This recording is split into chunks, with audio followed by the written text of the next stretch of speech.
नमस्कार दोस्तों, आप सभी लोगों का स्टडी IQ अकेडमी स्वागत है। आप लोगों के लिए दोस्तों महत्वपूर्ण क्वेश्चन लेके आ गया हूं PYQ। दोस्तों आपके PYQ क्वेश्चन और ये पेपर में सॉल्यूशन अभी जो करवा रहा हूं ये है सिविल डिग्री का। तो सिविल डिग्री वाला जो पेपर है आपके 2022 में जो पेपर हुआ था 18 मई 2022 को, उसी का ये जो है आपका पूरा पेपर सॉल्यूशन करवाऊंगा मैं। 40 क्वेश्चन जो आपके जीके के 40 क्वेश्चन है पार्ट ए के। कौन से? तो ये वाले मैं 40 क्वेश्चन करवाने वाला हूं आपको सामान्य ज्ञान के पार्ट ए के। तो आप सभी, और एक कोड नंबर 111 वाला पेपर था और 40 नंबर का मैं पूरा मैटर आपको करवाने वाला हूं। तो आप सभी विद्यार्थी ध्यानपूर्वक इस पूरे पेपर को देखेंगे। और ये पेपर आपके सिविल के अलावा मैकेनिकल और इलेक्ट्रिकल डिप्लोमा और डिग्री धारक दोनों के लिए काम आने वाले हैं, क्योंकि पेपर ऐसा ही आएगा सबका। चलिए दोस्तों, और बहुत ही इंपॉर्टेंट और बहुत ही खास होने वाला है ये वीडियो आपके लिए। इससे पहले कि आपने वीडियो नहीं देखे हैं जयन और अयन के, तो वो भी देख लेना। चलिए शुरू करते हैं पहले क्वेश्चन। पहला क्वेश्चन यहाँ पर जो है RSMSSB की तरफ से डिलीट कर दिया गया था। चलता हूँ नेक्स्ट प्रश्न की तरफ। राजस्थान में सुरक्षित रक्षित वनों का प्रतिशत कितना है? सुरक्षित रक्षित यानी कि प्रोटेक्टेड जो फॉरेस्ट है उनका आपको प्रतिशत बताना है कितना है। तो सभी विद्यार्थियों का जवाब हो जाएगा 56.43 आपका सही जवाब होगा। ये सुरक्षित रक्षित की पूछ रहे हैं तो 56.43 हो जाएगा। इसी की जगह यदि आपसे पूछते आरक्षित, यदि आरक्षित आपसे पूछा जाता, आरक्षित वाला पूछा जाता तो आपका 37.05% हो जाता यदि आरक्षित पूछते। यदि आपसे अवर्गीकृत पूछते, क्या अवर्गीकृत पूछते, तो 6.52% होता। कितना? 6.52% हो जाता यदि आपसे अवर्गीकृत वन पूछा जाता। तो अब आपसे पूछा जा सकता है कि जो सुरक्षित और रक्षित वन है सबसे ज्यादा कहां पर मिलता है? तो सुरक्षित और रक्षित सर्वाधिक वन मिलता है बारां और करौली में। यदि आपसे पूछा जाए कि आरक्षित वन सर्वाधिक कहां पर मिलता है, तो आरक्षित वन उदयपुर और चित्तौड़ में मिलता है। यदि आपसे पूछा जाए कि अवर्गीकृत वन सर्वाधिक कहां मिलता है, तो बीकानेर और गंगानगर में मिलता है। तो इतनी सारी डिटेल मैंने एक प्रश्न में आपको करवा दी। आशा करता हूं आपको इस प्रकार की डिटेल पसंद आएगी। तो आप मुझे एक बार कमेंट करके बता देना कि सर इस प्रकार की जो है डिटेल हमें पसंद आ रही है कि या नहीं आ रही है। तुम थोड़ा सा बताओगे तो मैं आगे से डिटेल बताऊंगा, अन्यथा आप मना कर दोगे तो फिर आगे से केवल सीधा और सीधा क्वेश्चन आंसर करेंगे और डिटेल नहीं बताएंगे, है ना। अब आपकी मर्जी, आप कैसे बताते हो। चलो अगला प्रश्न आप लोगों के लिए। निम्नांकित में से कौन सी स्थलाकृति अरावली श्रृंखला में अवस्थित नहीं है? तो अरावली श्रृंखला में नहीं है तो बताना है आपको। बताया बोराट का पठार भी, लसाड़िया भी है और गिरवा भी है, परंतु मुकुंदरा की पहाड़ियां दोस्तों आपके अरावली श्रृंखला में नहीं है। कहाँ नहीं है? अरावली श्रृंखला में नहीं है। ये मुकुंदरा की पहाड़ियां कोटा झालावाड़ में है, जो कि विंध्याचल पर्वत में है। कहां पर है? विंध्याचल पर्वत की उत्तरी भाग में स्थित है मुकुंदरा की पहाड़ियां, कोटा झालावाड़ में। Next question, 4th number. निम्नलिखित में से कौन सा पर्यटन स्थल और जिला दे रखा है जो सुमेलित नहीं है, वो आपको बताना है। सुमेलित नहीं है वो आपको बताना है। तो आपको पता है फूल सागर बूंदी में है। फूल सागर कहाँ है? बूंदी में। पांडुपोल अलवर में है। चंद्रमहल जयपुर में। परंतु किराड़ू के जो मंदिर जिनको राजस्थान का खजुराहो कहते हैं, ये झालावाड़ में नहीं है, ये बाड़मेर में है। और एक गुर्जर प्रत्यार मंदिरों का अंतिम मंदिर समूह है। तो ये भी आप लोग याद रखना, किराड़ू के मंदिर बाड़मेर में है। अगला प्रश्न आपके लिए ये रहा। निम्नांकित में से कौन सी संस्था दे रखी है और स्थापना वर्ष दे रखा है जो सुमेलित नहीं है, वो आपको बताना है। जो सुमेलित नहीं है वो आप सभी विद्यार्थी बताएंगे। जैसे नरेंद्र मंडल 1921 में स्थापना हुई, बिल्कुल। राजस्थान सेवा संघ 1919 में। वर्धा में स्थापना हुई थी, वर्धा महाराष्ट्र में। और अखिल भारतीय देशी राज्य लोक परिषद 1927 में। परंतु मारवाड़ हितकारिणी सभा 1923 में स्थापना नहीं होती। तो मारवाड़ हितकारिणी सभा की स्थापना कब होती है? 1923 में नहीं होती तो 1921 में होती है। मारवाड़ हितकारिणी सभा की स्थापना जोधपुर नामक स्थान पर कौन करते हैं? जय नारायण व्यास और आनंद राज सुराणा के द्वारा स्थापना की जाती है मारवाड़ हितकारिणी सभा की 1921 में। और नरेंद्र मंडल भी 1921 में। तो दोनों की डेट याद रखना। उसके अलावा राजस्थान सेवा संघ 1919 सबको पता होगा। अखिल भारतीय देशी राज्य लोक परिषद 1927। ठीक है ना। तो तो ये आप याद कर लीजिए, इंपॉर्टेंट है। अनुच्छेद 243 फ में क्या वर्णित है? अनुच्छेद 243 फ में क्या वर्णित है आपको बताना है। चलो बताओ फटाफट। सभी के सभी विद्यार्थी इसका राइट जवाब बताएंगे। जवाब हो जाएगा नगर पालिका सदस्यों के लिए निहरताएं। नगर पालिका सदस्यों के लिए निहरताएं इसमें बताई गई है। 243 फ बोलो या 243 आप इसको वी भी बोल सकते हो। कहीं ना कहीं आपको 243 वी भी लिखा मिलेगा और 243 फ भी लिखा मिलेगा। ठीक है ना, याद रखो दोस्तों। जो नगर पालिकाओं के बारे में जो संशोधन कौन सा था? तो 74वां संशोधन अधिनियम था। और उसके अलावा आपको बता दूं दोस्तों, जो नगर पालिकाओं के बारे में जानकारी मिलती है तो 243 पी से लेकर के 243 जेड तक जानकारी मिलती है। 243 पी से 243 जेड तक, समझ गए? चलो अगला प्रश्न, निम्नांकित में से किस दुर्ग को राजस्थान का वेल्लोर भी कहा जाता है? तो राजस्थान का जो वेल्लोर कहा जाता है वह कहा जाता है भैंसरोडगढ़ दुर्ग को। किसको? जो भैंसरोडगढ़ दुर्ग है दोस्तों आपके चित्तौड़गढ़ में चंबल और बामनी नदी के संगम पर। ये दुर्ग कौन सा है? तो ये जल दुर्ग है। ठीक है दोस्तों। और भैंसा शाह और रोड़ाचारण व्यापारी के द्वारा इसका निर्माण करवाया था। इसको राजस्थान का वेल्लोर भी कहा जाता है। नेक्स्ट क्वेश्चन, अब ये क्वेश्चन दोबारा से आएगा नहीं इसलिए मैं इसको करवाऊंगा नहीं, आपको फालतू में डिटेल याद रखनी पड़ेगी, नहीं चाहता हूं मैं ऐसा। ठीक है ना, आपको जो क्वेश्चन दोबारा से रिपीट हुई हैं वही मैं करवाऊंगा आप लोगों को। तो जितने भी जेएन वाले विद्यार्थी है वो जेएन की तैयारी कर रहे हैं वो तो हेल्पफुल होगा ही होगा। उसके अलावा आपके जितने भी एग्जाम है राजस्थान से रिलेटेड उनमें भी ये क्वेश्चन बहुत महत्वपूर्ण साबित होंगे। जयपुर, दौसा, अजमेर राजस्थान के किस कृषि जलवायु प्रदेश में सम्मिलित है? जयपुर, दौसा, अजमेर राजस्थान के किस कृषि जलवायु प्रदेश में सम्मिलित है? और आप चिंता मत करो, आपके नए जीके भी करवा दूंगा मैं, है ना, अंत में जब आपका पेपर आने लगेगा तब। बताओ इसका जवाब, जल्दी से जवाब दो। तो जवाब हो जाएगा अर्ध शुष्क पूर्वी मैदान। क्या? अर्ध शुष्क पूर्वी मैदान इसका सही जवाब होगा। नेक्स्ट क्वेश्चन आपके लिए, 74वां संविधान संशोधन अधिनियम कब अस्तित्व में आया? और ये नगर पालिका वाला से संबंधित है कि नहीं? और 73वां आपके ग्राम पंचायत से संबंधित है। ठीक है, याद रखो अच्छे से। चलो बताओ फटाफट। तो 1 जून 1993 में, कब 74वां संविधान संशोधन अधिनियम कब अस्तित्व में आया? तो 1 जून 1993 में अस्तित्व में आया। नेक्स्ट प्रश्न आपके लिए, बूंदी की कजली तीज का त्योहार मनाया जाता है। आपको पता है जो छोटी तीज होती है, श्रावणी तीज होती है, वो सावन में आती है और वो जयपुर की प्रसिद्ध है। परंतु आपको पता है बूढ़ी तीज, कजली तीज, सातुड़ी तीज, बड़ी तीज, यही बूंदी की तीज को बोला जाता है। और बूंदी की तीज आती है दोस्तों भादवा की कृष्ण पक्ष की तृतीया को। कब आती है? भादवा की कृष्ण पक्ष की तृतीया को। जबकि छोटी तीज आती है, श्रावणी तीज आती है अपने कब आती है? श्रावण शुक्ल पक्ष की तृतीया को।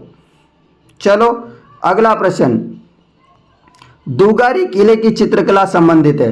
तो दुगारी किले की चित्रकला संबंधित है। तो दुगारी किला पहले तो कहां पड़ता है ये बताओ? दुगारी किला पड़ता है बूंदी में। कहां पर? बूंदी में। तो दुगारी किले की चित्रकला जो है बूंदी शैली से संबंधित है, ये आपको याद रखना है। ठीक है ना, चलो चलता हूं अगले प्रश्न की तरफ। ये रहा अगला प्रश्न, परवन, निमाज और आहू सहायक नदियां हैं। परवन है, निमाज है, आहू है, ये सब सहायक नदियां किसकी हो जाएगी? तो ये काली सिंध की सहायक नदियां हैं। किसकी है? काली सिंध की सहायक नदियां हैं, परवन, निमाज, आहू नदियां। ठीक है दोस्तों। और आपको पता है काली सिंध नदी का उद्गम मध्य प्रदेश की जो बागली ग्राम की पहाड़ियां है वहां से होता है। और राजस्थान में बिंदा नामक स्थान है, झालावाड़ में इसका प्रवाह होता है, प्रवेश होता है। और इसका प्रवाह क्षेत्र है कोटा और झालावाड़ क्षेत्र है। और ये कहां पर आकर के चंबल नदी में मिल जाती है, क्योंकि जो काली सिंध है ये भी चंबल नदी की सहायक नदी है। तो ये चंबल नदी में दोस्तों ये चंबल नदी मिलती है नोनेरा, कोटा में। कहां पर? नोनेरा नामक स्थान, कोटा जिले में। नेक्स्ट क्वेश्चन, भेड़ की खेरी नस्ल पाई जाती है। तो भेड़ की जो खेरी नामक नस्ल है ये पाई जाती है आपके कहाँ पर, जोधपुर, नागौर और पाली में भेड़ की खेरी नामक नस्ल पाई जाती है। नेक्स्ट प्रश्न, निम्नांकित युग्मों में से कौन सा लोक देवी और प्रमुख मंदिर असंगत युग्म है? असंगत युग्म है आपको बताना है सभी के सभी विद्यार्थियों को। चलो, ब्रह्माणी माता आपको पता है सोरसेन 12 में है, नारायणी माता राजगढ़ अलवर में है, आवरी माता आशावरा चित्तौड़ में। कहाँ है? ब्रह्माणी माता देखो सोरसेन में, नारायणी माता राजगढ़ अलवर में, आवरी माता आशावरा चित्तौड़ में, और जिलानी माता ये गलत है, जिलानी माता जासोल बाड़मेर में नहीं है। तो जिलानी माता कहाँ है? जिलानी माता आपके अलवर में। कौन सा वर में? अलवर में जिलानी माता का मंदिर। अलवर में और भी मंदिर है, जैसे कि आपको पता है नीलकंठ महादेव, बृहतरी मंदिर, प्राचीन हनुमान मंदिर जो कि पांडुपोल है, चंद्र प्रभु जैन मंदिर है जो कि तिजारा में, अब तो तिजारा में वो अलग हो गया जिला, ठीक है, नारायणी माता का मंदिर है। तो ये चीजें यहाँ पर देखने को मिलती है अलवर में। चलो अगला प्रश्न आपके लिए, निम्नलिखित में से कौन सा आभूषण राजस्थान में स्त्रियों द्वारा गले में नहीं पहना जाता? तो कौन सा आभूषण है जो गले में नहीं पहना जाता है? तो तिमणिया भी पहनते हैं, तेवटा भी पहनते हैं, मांदलिया भी पहनते हैं, पर ओगणिया को दोस्तों महिलाएं गले में नहीं पहनती है। और ओगणिया कहां पर पहना जाता है? तो फिर गले में नहीं पहनते हैं, तो कानों का आभूषण है। कहां का है? ओगणिया को कान में पहनते हैं। तिमणिया, टेवटा और मांदलिया ये तो है गले के, पर ओगणिया कान का आभूषण है। नेक्स्ट क्वेश्चन है, जोरावा लोकगीत का संबंध है। जोरावा लोकगीत का संबंध किससे है? तो जोरावा लोकगीत का संबंध है जैसलमेर जिले से। किससे हैं? जैसलमेर से संबंधित। और विरह गीत है, ये अपने पिए की याद में गाया जाता है, ठीक है। तो ये आप याद रखना, जोरावा गीत विरह गीत है जैसलमेर क्षेत्र का, जब अपने पति की याद आती है तब गाया जाता है इसको, ठीक है मित्रों। चलो नेक्स्ट क्वेश्चन इंपॉर्टेंट है सारे के सारे। आप इस वीडियो को शेयर भी करते रहिए, लाइक कर दी रहिएगा और कमेंट भी कर दीजिएगा। अगला प्रश्न है, निम्नांकित में से कौन सा शहर राष्ट्रीय राजमार्ग संख्या 8 पर अवस्थित नहीं है? यानी कि NH 8 पर नहीं है। तो NH 8 पर नहीं है, ये क्वेश्चन डिलीट कर दिया है RSMSSB ने, ठीक है। चलो अगला प्रश्न, बिशलपुर बांध में पानी की आवक बढ़ाने हेतु निम्नांकित में से कौन सी परियोजना तैयार की गई? यानी कि बिशलपुर बांध में ज्यादा से ज्यादा पानी आए और भी पानी लेके आए। इस बार तो वैसे बारिश बढ़िया हो गई, शानदार, सारे बांध भर गए हैं, है ना। परंतु ये योजना बनाई गई है, तो ये बनाई गई है बनास, ब्राह्मणी बनास परियोजना। कौन सी? ब्राह्मणी और बनास, ठीक है। चलो नेक्स्ट क्वेश्चन, सिरोही जिले में तीव्र डाल युक्त उबड़ खाबड़ पहाड़ियों को स्थानीय भाषा में क्या कहते हैं? जो सिरोही जिला है दोस्तों, उसके आसपास जो उबड़ खाबड़ पहाड़ियां हैं उसको क्या कहते हैं? जैसे उदयपुर के आसपास की जो उबड़ खाबड़ पहाड़ियां हैं उनको घिरवा कहते हैं। उसी प्रकार सिरोही के आसपास की जो उबड़ खाबड़ पहाड़ियां हैं उसको क्या कहते हैं? तो उसको कहते हैं भाकर। क्या कहते हैं? भाकर कहा जाता है। क्या कहते हैं? भाकर कहते हैं, ठीक है ना। तो ऐसे याद रखो, उदयपुर के आसपास की घिरवा, सिरोही के आसपास की भाकर, ठीक है ना। चलो, कपूरी देवी किस राजपूत शासक की माता थी? कपूरी देवी किसकी माता थी? बताओ, किसकी मम्मी थी? बता दो फटाफट। तो ये पृथ्वीराज चौहान तृतीय की माता थी। पृथ्वीराज चौहान जो कि अंतिम हिंदू सम्राट थे, उन्हीं की दोस्तों माता थी पृथ्वीराज चौहान, ठीक है। चलो चलते हैं नेक्स्ट प्रश्न की तरफ। ये रहा, राजस्थान लोक सेवा आयोग प्रदान की गई गारंटी अधिनियम 2011 की तारीख प्रवर्त हुआ। तो बताइएगा इसका जवाब। जवाब हो जाएगा 14 नवंबर 2011 से। कब से प्रभावी हुआ? 14 नवंबर 2011 से प्रभावी हुआ। नेक्स्ट क्वेश्चन है आपके लिए, अल्बर्ट म्यूजियम की स्थापना जयपुर के किस शासक ने की थी? अल्बर्ट म्यूजियम की स्थापना जयपुर के किस शासक के द्वारा की गई थी? तो अल्बर्ट म्यूजियम की स्थापना किस शासक के द्वारा की गई थी? सवाई राम सिंह सेकंड के द्वारा। किसके द्वारा? सवाई राम सिंह सेकंड के द्वारा। सवाई राम सिंह सेकंड का काल कब से कब तक था? 1838 से 1880 तक। कब तक? 1880 तक। ये अल्पायु में ही जो है जयपुर के शासक बन गए थे। अगला प्रश्न आपके लिए, निम्नांकित में से कौन सा जलवायु प्रकार और जिला जो सुमेलित नहीं है वह आपको बताना है।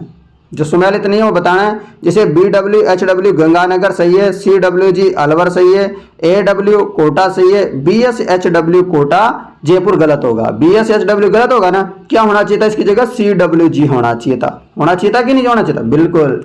तो इस प्रकार से आंसर आप अच्छे से दिया करो दोस्तों। चलता हूं नेक्स्ट प्रश्न पे। इंपोर्टेंट सारे, बस इंपोर्टेंट रट लो।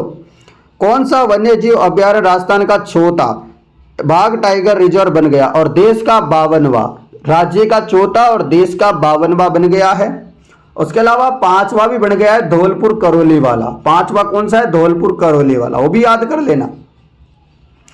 और बता दो मुझे इसका फटाफट आंसर क्या होगा। तो रामगढ़ विषधारी अभ्यारण्य है। मेन इसका क्षेत्र जो है बूंदी में है, परंतु ये 4 जिलों में फैला हुआ है, अलग अलग में, कोटा में, झालावाड़ वगैरह में, इनमें, है ना।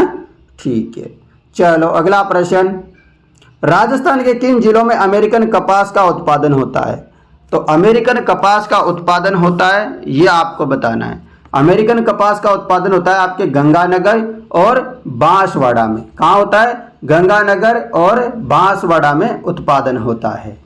नेक्स्ट क्वेश्चन आपके लिए ये रहा। दादू पंत में सत्संग स्थल को क्या कहते हैं? जो दादू पंत का जो सत्संग स्थल होता है, तो सत्संग स्थल को कहते हैं अलग दरीबा। क्या कहते हैं? अलग दरीबा सत्संग स्थल को कहा जाता है।